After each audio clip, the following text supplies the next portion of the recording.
Hola amigos, para todos aquellos amantes del terror, hoy voy a dar lectura a una historia corta titulada El gato negro, teniendo como autor a Edgar Allan Poe.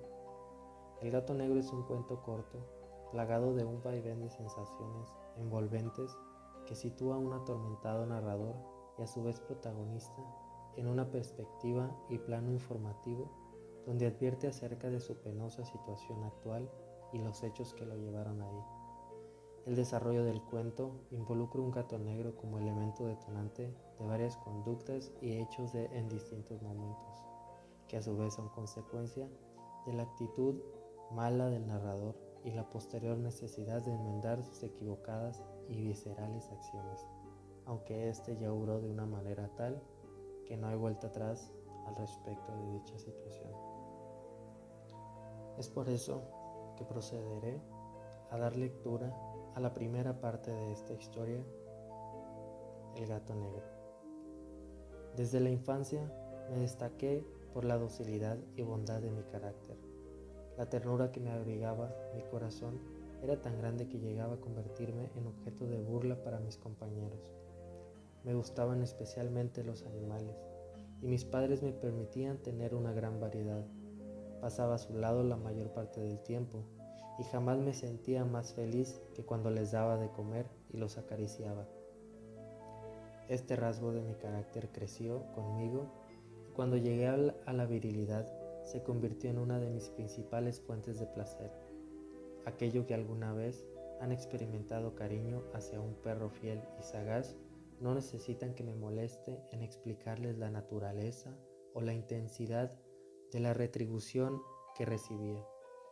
Hay algo en el generoso y abnegado amor de un animal que llega directamente al corazón de aquel que con frecuencia ha probado la falsa amistad y la frágil fidelidad del hombre. Me casé joven y tuve la alegría de que mi esposa compartiera mis preferencias.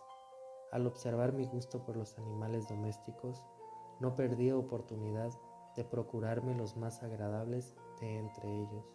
Teníamos pájaros, peces de colores, un hermoso perro, conejos, un monito y un gato. Este último era un animal de notable tamaño y hermosura, completamente negro y de sagacidad asombrosa. Al referirse a su inteligencia, mi mujer, que en el fondo era un poco supersticiosa, aludía con frecuencia a la antigua creencia de que todos los gatos negros son brujas metamorfoseadas. No quiero decir que le creyera seriamente, y solo menciono la cosa porque acabo de recordarla. Plutón, tal era el nombre del gato, se había convertido en mi favorito y mi camarada. Solo yo le daba de comer y él me seguía por todas partes en casa. Me costaba mucho impedir que anduviera tras de mí en la calle.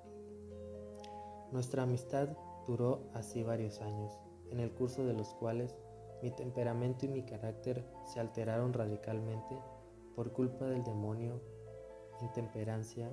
Día a día me fui volviendo más melancólico, irritable e indiferente hacia los animales y sentimientos ajenos.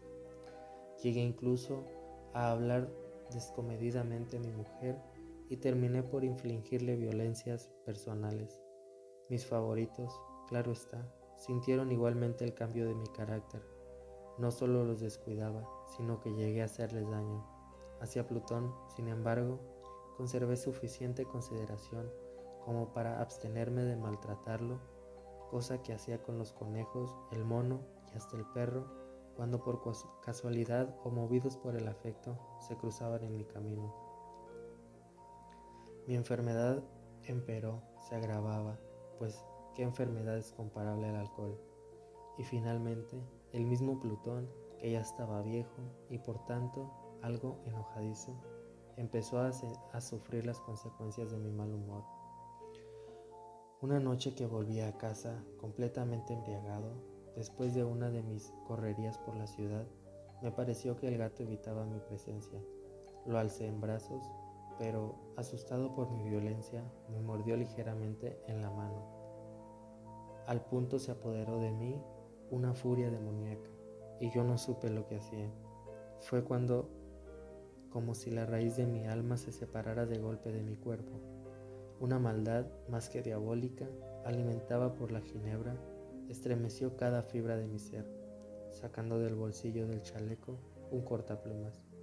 Lo abrí mientras sujetaba al pobre animal por el pescuezo y deliberadamente le hice saltar un ojo. Enrojezco, me abrazo, tiemblo mientras escribo tan condenable atrocidad.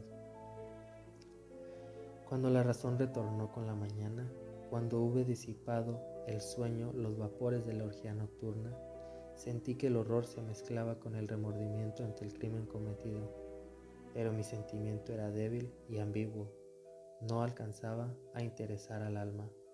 Una vez más me hundí en los excesos y muy pronto ahogué en vino los recuerdos de lo sucedido. El gato, entre tanto, mejoraba poco a poco. Cierto que la órbita donde faltaba el ojo presentaba un horrible aspecto, pero el animal no parecía sufrir ya. Se paseaba como de costumbre por la casa, aunque, como es de imaginar, huía aterrorizado al verme. Me quedaba aún bastante de mi antigua manera de ser para sentirme agraviado por la evidente antipatía de un animal que alguna vez me había querido tanto. Pero ese sentimiento no tardó en ceder paso a la irritación, y entonces, para mi caída final e irrevocable, se presentó el espíritu de la perversidad. La filosofía no tiene en cuenta a este espíritu, y sin embargo, tan seguro estoy de que mi alma existe, como de que la perversidad es uno de los impulsos primordiales del corazón humano, una de las facultades primarias indivisibles de esos sentimientos que dirigen el carácter del hombre. ¿Quién no se ha sorprendido a sí mismo 100 veces en momentos en que cometía una acción tonta o malvada por la simple razón de que no debía cometerla?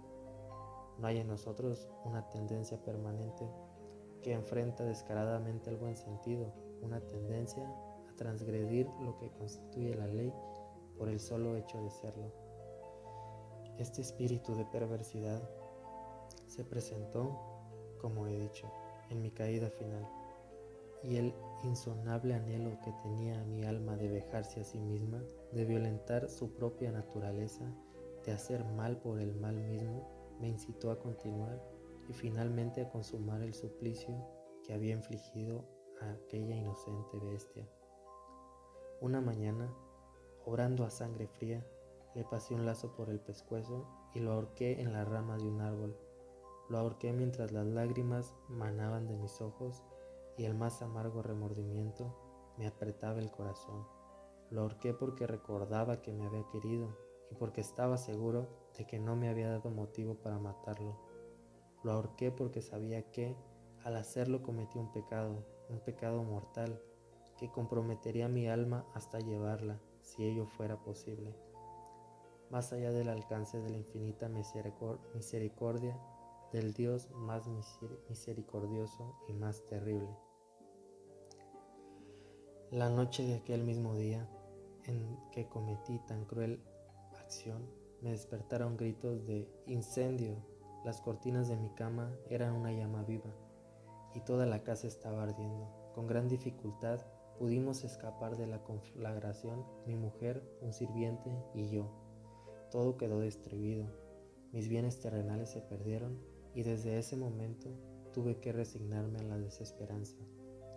No incurriré en la debilidad de establecer una relación de causa y efecto entre el desastre y mi criminal acción, pero estoy detallando una cadena de hechos y no quiero dejar ningún eslabón incompleto. Al día siguiente del incendio, acudí a visitar las ruinas, salvo una.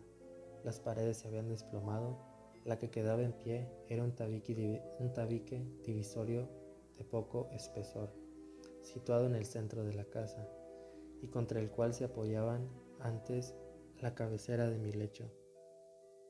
El enlucido había quedado a salvo de la acción del fuego, cosa que atribuí a su reciente aplicación.